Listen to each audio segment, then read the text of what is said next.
आज का जो हमारा टॉपिक है एल्जेब्रिक फ्रैक्शन फार्मूले 8 edition chapter 1 exercise 1A question number 6 part के।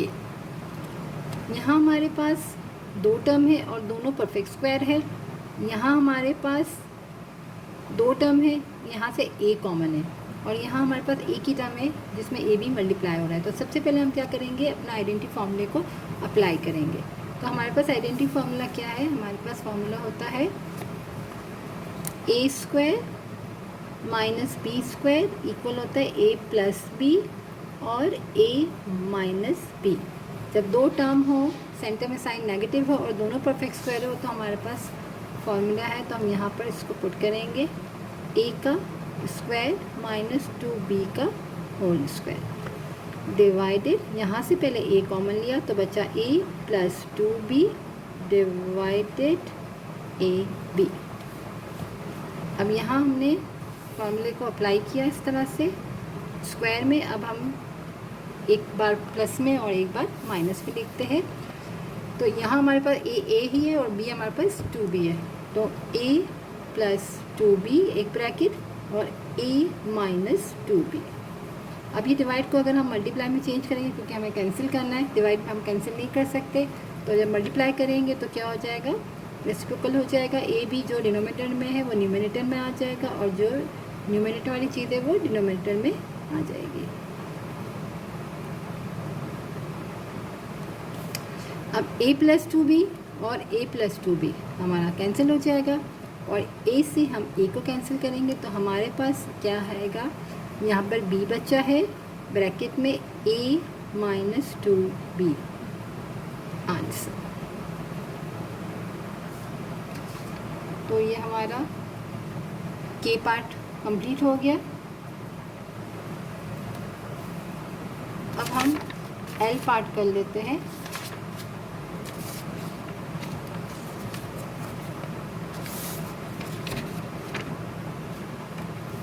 एल पार्ट में हमारे पास यहाँ पर तीन टर्म है, पावर 2, पावर 1 और constant. First term perfect square है, लास्ट टर्म भी परफेक्ट स्क्वायर है। तो यहाँ हम क्या करेंगे, यहाँ हम अपना आइडेंटिटी फार्मूला अप्लाई कर सकते हैं तीन टर्म वाला, और यहाँ पर नेगेटिव है यानी माइनस के साइन वाला। इसका हम मिडिल टर्म भी ब्रेक कर सकते हैं, बट हमारे पास जब दोनों परफेक्ट स्क्वायर है और तो हम डायरेक्ट फार्मूला अप्लाई कर लेंगे। तो हमारे पास फार्मूला है A square minus 2ab plus B square equal होता है ए माइनस बी का होल स्क्वायर, क्योंकि हमारे पास ये टर्म है क्वेश्चन में, हमें ये बनानी है। तो इसके हिसाब से पहला और लास्ट हम पहले परफेक्ट स्क्वायर बना ले। तो हमारा यहाँ पर y का स्क्वायर और लास्ट में 2 का स्क्वायर, 4 जो है वो क्या होता है 2 का स्क्वायर, और यहाँ पर माइनस वाला फॉर्मूला है अपना जो मैंने आपको यहाँ लिख के दिया अभी। तो हम क्या करेंगे, माइनस 2 फार्मूले का a y है और b हमारे पास 2 है, ये बन गया 2 2 4। डिवाइड में हमारे पास 2 कॉमन आ रहा है तो हम यहाँ से 2 को पहले कॉमन ले लेते हैं, क्योंकि यहाँ हमारे पास दो टर्म है। तो 2 कॉमन लिया तो यहाँ बचा 1 माइनस 2 3 ज़ा 6,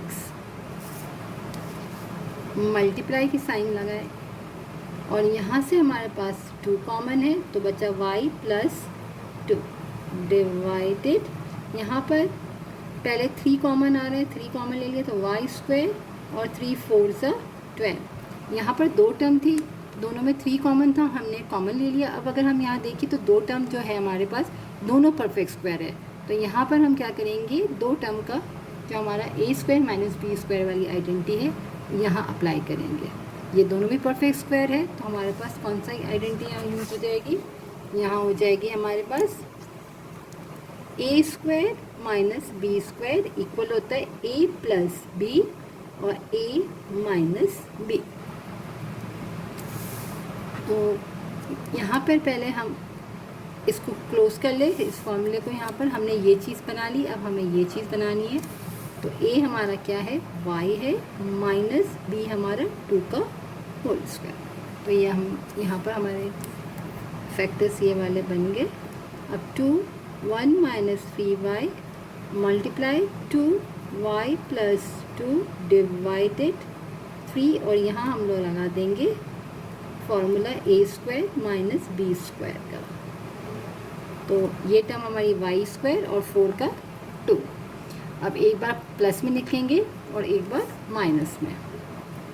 पहले हम सब कर प्रैक्टिस बना लेते हैं, उसके बाद हम एक साथ कैंसिल कर लेंगे। 1 minus 3y multiply by 2y plus 2 divided 3y plus 2 और y माइनस 2।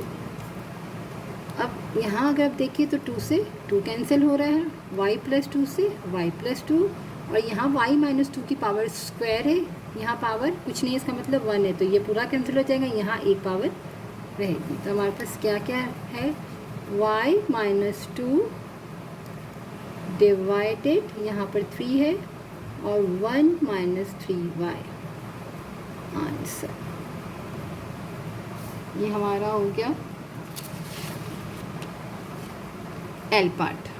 आंसर आ गया है y minus 2 divided 3 1 minus 3y। और यहाँ अगर हम ब्रैकेट नहीं भी लगाते हैं तो भी चलेगा, और हम इसको यूँ भी लिख सकते y माइनस 2, क्योंकि यहाँ पर तो कुछ मल्टीप्लाई में नहीं है शुरू में, यहाँ ब्रैकेट इसलिए हम लगा लेंगे कि 3 स्टार्टिंग में है, तो 3 1 माइनस 3y आंसर।